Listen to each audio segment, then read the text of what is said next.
You do not have to choose between trusting medicine and being a critical thinker. In fact, genuine trust in any system requires that you understand it well enough to evaluate it honestly. That means reading primary sources, means asking your doctor what the actual studies say. It means forcing your doctor to actually look at the studies. In science, dismissal without engagement is a red flag, not a sign of confidence. When a doctor or an institution says the science is settled, the correct response is curiosity, not compliance. Ask which science, ask who funded it, ask what the dissenting studies show. That's not disrespect, that's exactly what science is designed to welcome. Welcome to the Resiliency Method, the truth about healing. I'm Dr. Erika, and we are here to uncover the root causes keeping you stuck.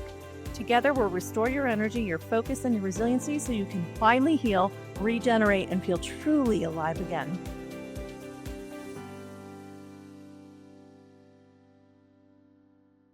My name is Dr. Erika, and today we're going to talk about something that recently made news and something that, in my view, deserves a lot more careful attention than the news cycle typically allows for. Now, in June of 2025, the U.S. Secretary of Health and Human Services, Robert F. Kennedy Jr., announced a formal federal ban on a preservative called Thimerosal in all US vaccines. And almost immediately, that announcement was sorted into camps. Some people cheered, some people rolled their eyes, some people dismissed it as a political theater. And very few people in all that noise actually stopped to ask, well, what does the science say? Not what does your favorite news commentator say? What does the actual documented science say? That's what we're going to look at today. So let's just name something directly because I think it helps to just get it out in the open. Robert F. Kennedy Jr. is one of the most polarizing figures in American public life right now. Depending on who you talk to, he's either a courageous health freedom advocate or he's a dangerous anti science conspiracy theorist. And here's what I want to gently point out about that. Both of those descriptions are political assessments. Neither of them is an actual scientific one. The question of whether thimerosal is safe is not answered by what you think of the person who banned it. And I think most of us, if we can slow down for a moment, can actually recognize that. We've all seen a moment in our own lives where we agreed with someone we disliked or doubted someone we admired. And that experience, that ability to separate the message from the messenger, is actually one of the most important cognitive skills a person can develop. So here's what I'd like to suggest, and you might find this easier than you expect. Let's set Robert Kennedy aside for the next few minutes, not because his announcement doesn't matter, because it really does, but because the evidence he cited when making that announcement existed long before he arrived in government. It was documented by the FDA, by the National Academy of Sciences, by the National Toxicology Program, and by the CDC's own researchers, by peer reviewed journals. Kennedy did not create this data, he acted on it. And the question worth asking is why did it take this long? That's not a political question. That's a scientific and institutional one, and it deserves a serious answer. We've heard the phrase a lot over the past several years. Trust the science. And I genuinely believe in science. I believe in the scientific method. I believe in peer review and reproducibility and the slow accumulation of evidence that moves human understanding forward. And these things are not things I want to undermine. But I think there's a version of trust the science that has quietly shifted from being a call to examine evidence into being a signal to stop asking questions. And those are not the same thing. In fact, they're the opposites. Real science is never really finished, and real science is never settled by a press release or a government statement. Real science invites challenge, it welcomes replication, and it's always open to revision in the light of new evidence. And that is not weakness. That's the entire point. So when someone tells you the science is settled on a topic, any topic, the most scientifically literate response is to ask, settled according to which studies, funded by whom, reviewed by which bodies, and what do the studies on the other side say? That's not being anti science. That's science applied correctly. Now, let me give you a specific example of why this matters in the context of today's topic. In 2001, the director of the FDA's own Office of Vaccine Research and Review testified before Congress and acknowledged that the safety of thimerosal had never been formally studied in human beings. This is not a fringe claim. This is a sworn congressional testimony from the FDA official. And yet, thimerosal has been used in vaccines for roughly 70 years at that point. 70 years of use without a formal human safety study. Now, pause on that for a moment because if a pharmaceutical company introduced a new drug today and we found out it had never been tested for safety in humans, we would all immediately understand why that was a problem. We would demand answers. That same standard of scrutiny, though, the one that we would apply to a new drug, is exactly the standard worth applying here. Trusting the science means applying that standard consistently, not selectively. So let's look at what the evidence actually shows. And I want to walk through this slowly because it builds on itself in a way that I think is genuinely important. Thimerosal is an organomercury preservative. It has been used in vaccines since the 1930s, primarily to prevent bacterial contamination in bottles that were opened and used multiple times. Its active ingredient is a form of mercury called ethylmercury. Now, here's where it gets important. Mercury is a well established neurotoxin. The debate has never really been about whether mercury is harmful. It's acknowledged as harmful at virtually every level of the scientific and regulatory world. The debate has been about how much and in what form and through what pathway. Are you tired of treatments, protocols, and gurus who promise results but don't deliver? You're not alone. For years, I struggled with my own long term illness, and I know how frustrating it feels when nothing seems to work. That's why I developed the Resiliency Method. It's a science backed approach to combining the best of Western and ancient medicines to restore your body's natural intelligence. Patient after patient has discovered what's possible, living stronger, brighter, and more spiritually connected than ever before. Whether you're facing autoimmune issues, hormonal imbalances, weight struggles, or just feeling stuck, you don't need another quick fix. You need a clear path forward. Take the first step with a discovery call at drerikaonline.com/discovery. That's DRERIKA online.com/discovery. Or dive deeper with a full initial consultation at drerikaonline.com/initial-consultation because your health, your clarity, and your freedom cannot wait.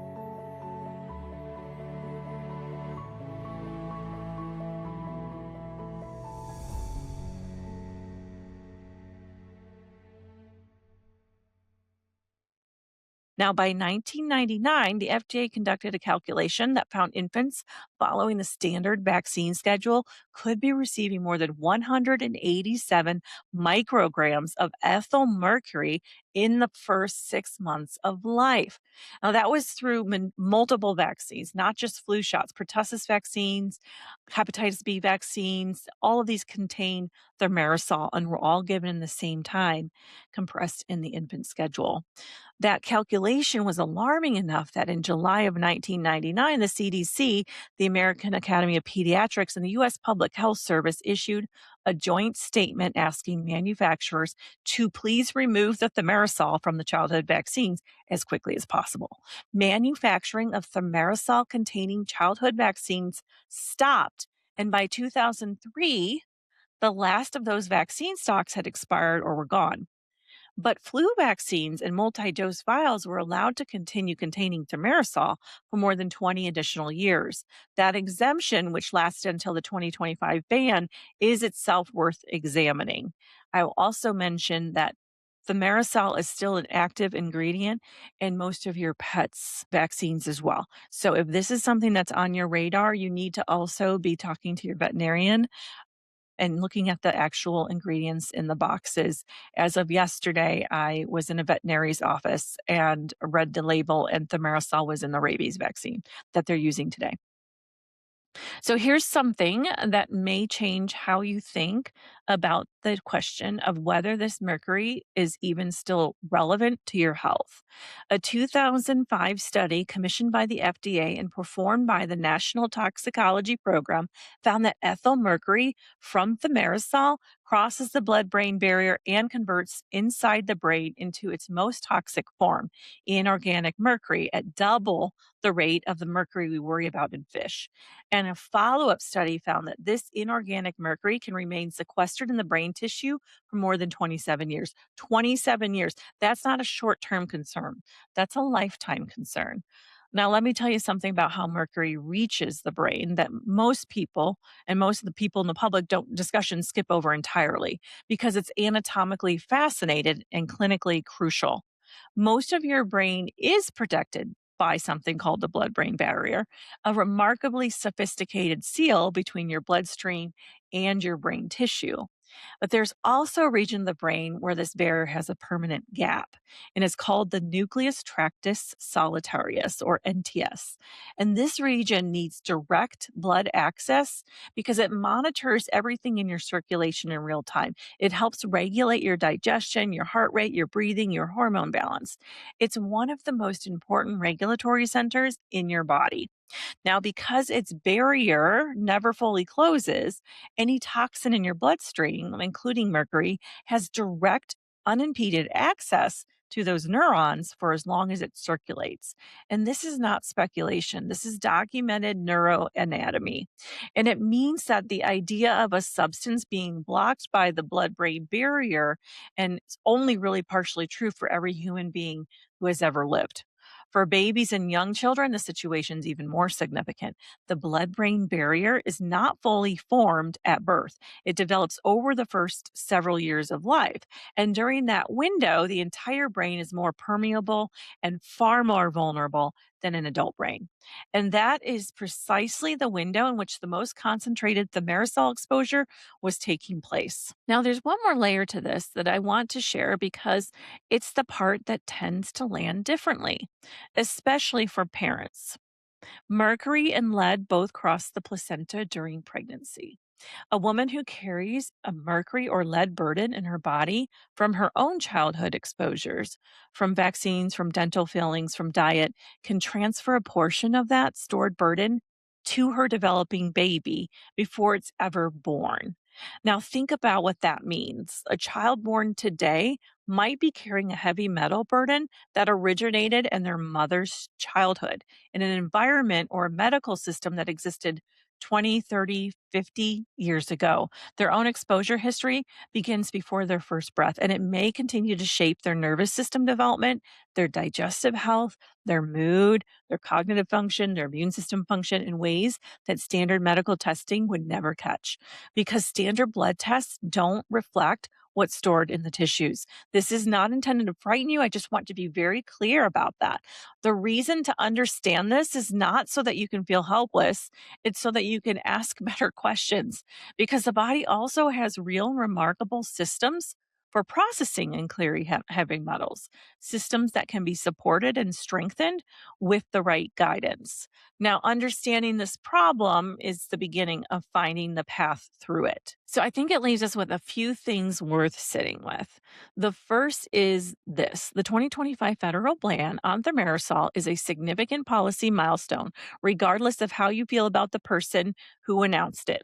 It reflects a decades long accumulation of scientific and regulatory concern that was always present in the literature, always acknowledged in internal government documents, and somehow never quite translated into protective action until now.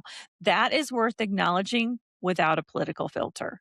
The second is that removing thimerosal from future vaccines does not address the burden that may already exist in the bodies of millions of people who were vaccinated before 2003 or who received flu shots in the years since or who had babies and were vaccinated with mercury and thimerosal containing vaccines. So that means pretty much the majority of our entire population. Mercury stored in tissues does not leave the body simply because its source has been removed. For anyone experiencing unexplained neurological symptoms, gut dysfunction, hormonal imbalances, immune system dysfunction, developmental concerns, heavy metal burden deserves to be part of the clinical conversation. And the third is something about how we engage with health information going forward. And this may be the most important point of all.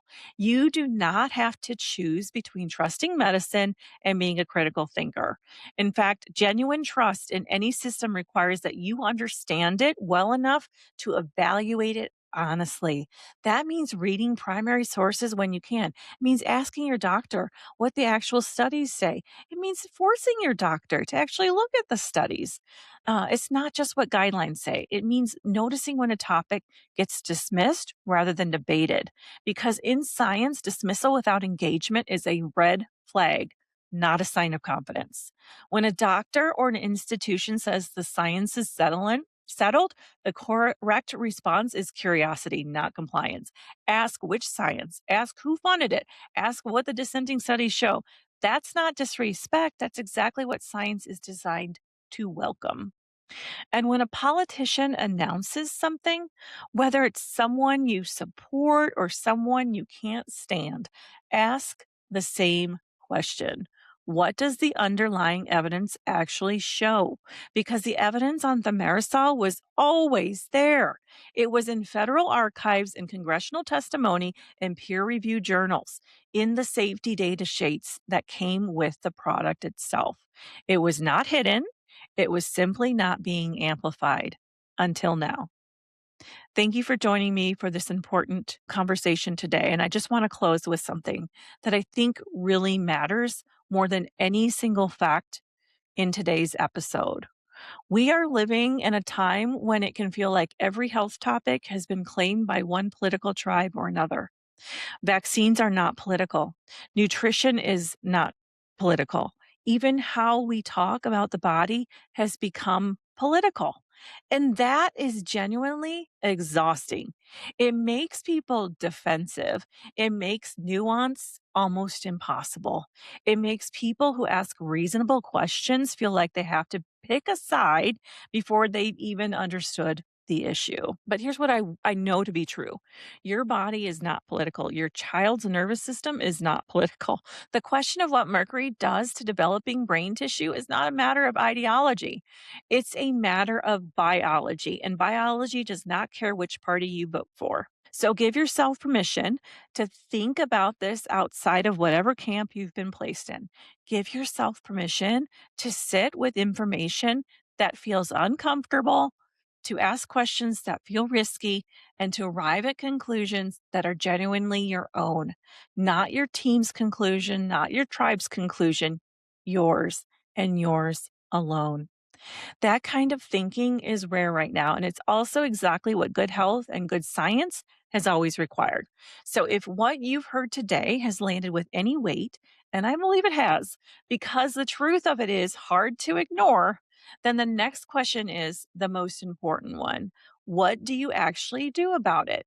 Now, not all detoxification approaches are created equal, and this is where I need to be quite direct with you.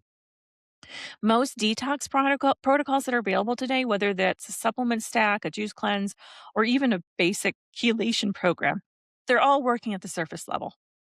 They are a beginning, and that beginning matters. But mercury stored from early life exposures is not sitting at the surface. It's encapsulated deep in the tissues, lodged in the nervous system, in the brain, sequestered in places that a superficial protocol was never designed to reach. Pulling at that depth before the body is ready does not create healing. It creates redistribution, and redistribution can make symptoms worse. Now, this is precisely why the resiliency method exists and why it stands alone as the only system designed for full body detoxification at this level. Rather than simply throwing the body into a detox process it hasn't earned the capacity to complete, the resiliency method works systematically to organize the body's own healing architecture first, restoring the biological pathways, the cellular resilience, and the regulatory function that allow a deep detoxification to actually happen safely, effectively, and in the right sequence. The body has to earn the right to go deeper, guys. You can't do this overnight. Our process is how it does that. If you're ready to stop managing symptoms and start addressing what is actually underneath them, the resiliency method is where that work begins. You deserve that, and so do the people you love. Thank you for listening. Take care of yourself, and I'll see you next time. Thanks for tuning into the Resiliency Method, the Truth About Healing podcast. If this episode spoke to you, follow, share, and leave us a review. Are you ready to go deeper? Book your discovery call now at drerikaonline.com/discovery and take your first step today.